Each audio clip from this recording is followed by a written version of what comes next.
Hello, creative friends.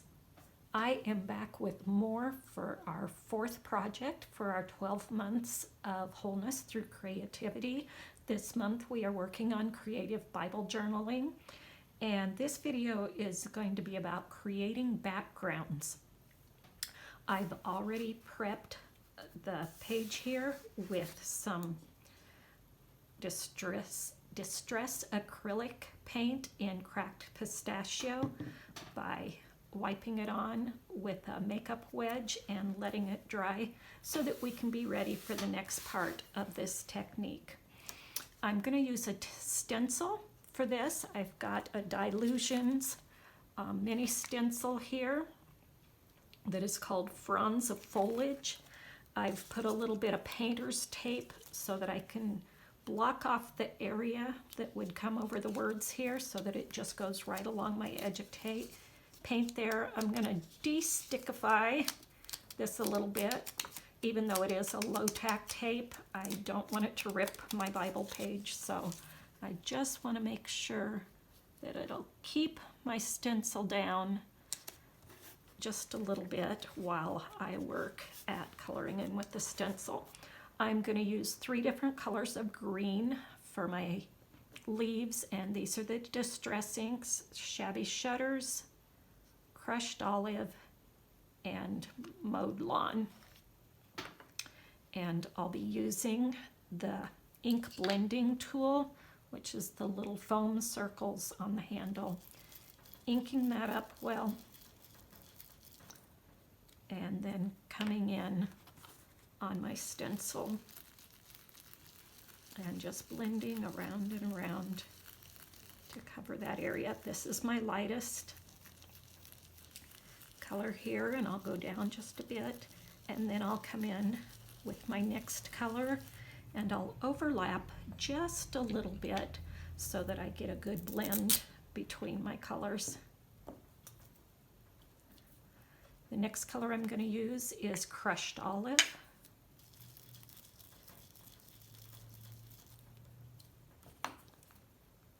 And we'll work up into that area to blend it a bit. And then we'll go on to our third color, which is Mowed Lawn.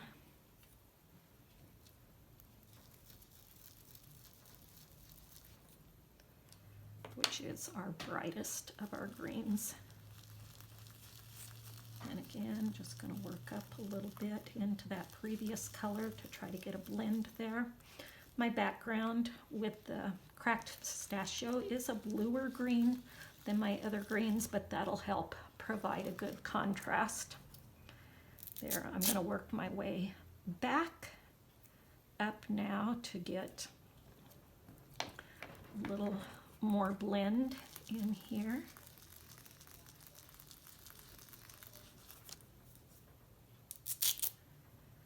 And perhaps I should have put a piece of tape across the bottom because I'm going to have a line across there, but frankly, I'm not going to worry about it. In fact, I may go in and make more of a line there just to even it off.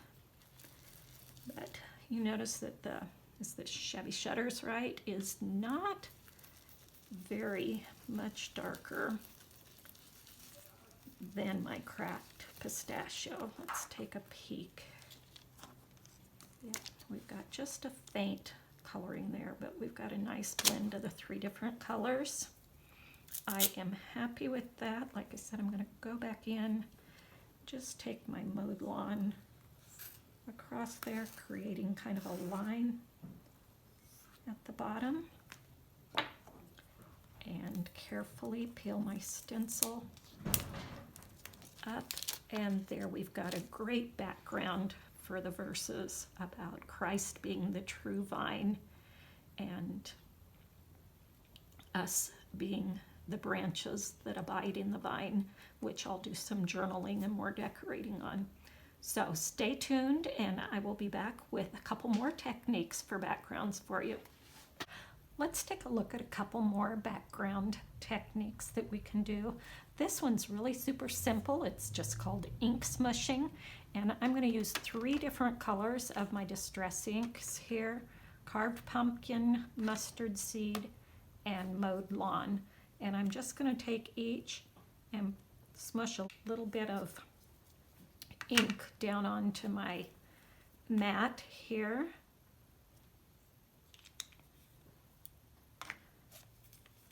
And then I'm going to take my distress sprayer, which gives me a nice fine mist, and just give a little bit of water to each of those colors. And then I'm going to take something very simple. This is just the package that my stamps were in, and I am just going to take this and kind of fold it over a bit, and I'm just going to put it down into that ink and just start smushing that ink around my page here. The smaller drops are going to provide smaller places. The larger drops are going to be larger covered spaces on my page. Notice the distress ink does not, it's translucent, it's not covering up the writing at all. I'm going to go in with my orange now and just put little bits of that. Let's bunch that up a little better so they're not quite lines.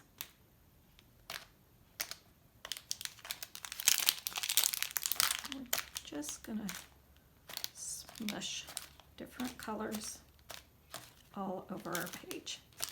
Now you want to be careful. You don't want to use complementary colors like the orange and the blue. If I used those two colors and I did not dry my page in between, those colors would make a muddy, ugly brown. So use colors that will either blend well together if they mix, or colors dry between each color that you're doing.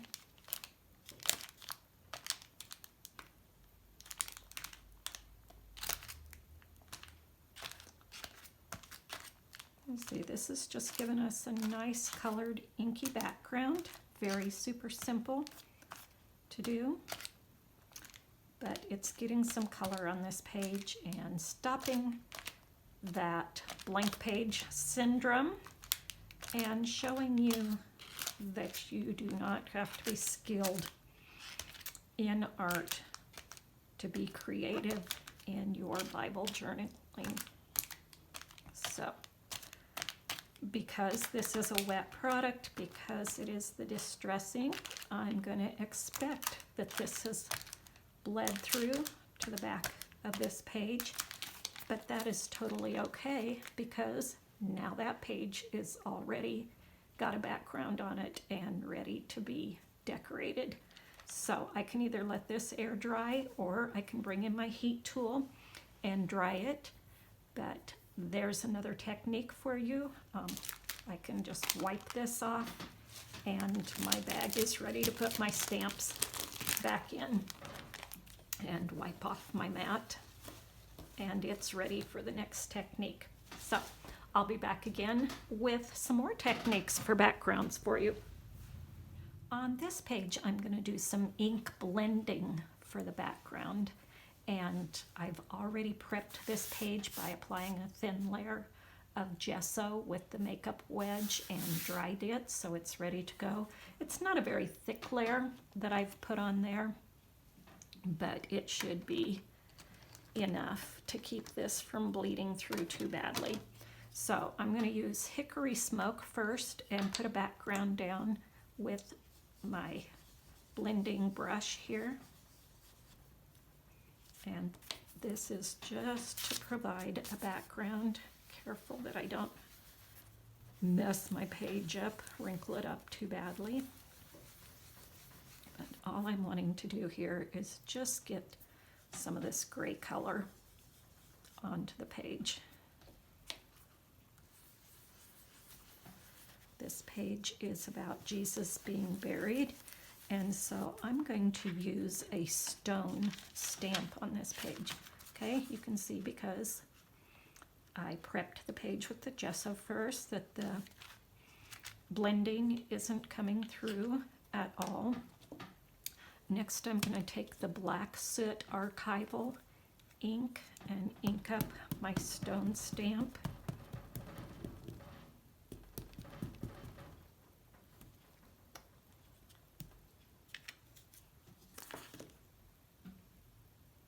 And decide which way is I want to be up on this, and I'm going to stamp that right over my gray background to give my gray bricks or stones a black outline to them. And there we go. So again, we'll let this dry, and I'll see if I come up with any other backgrounds that I plan to share, but for now I think you've got a few ideas to go get started and make some backgrounds. Think about the pages that you're putting them on, what type of background you might want with what that page is talking about, or just open your Bible anywhere and practice any of the techniques that we've looked at for backgrounds. See you in the next video.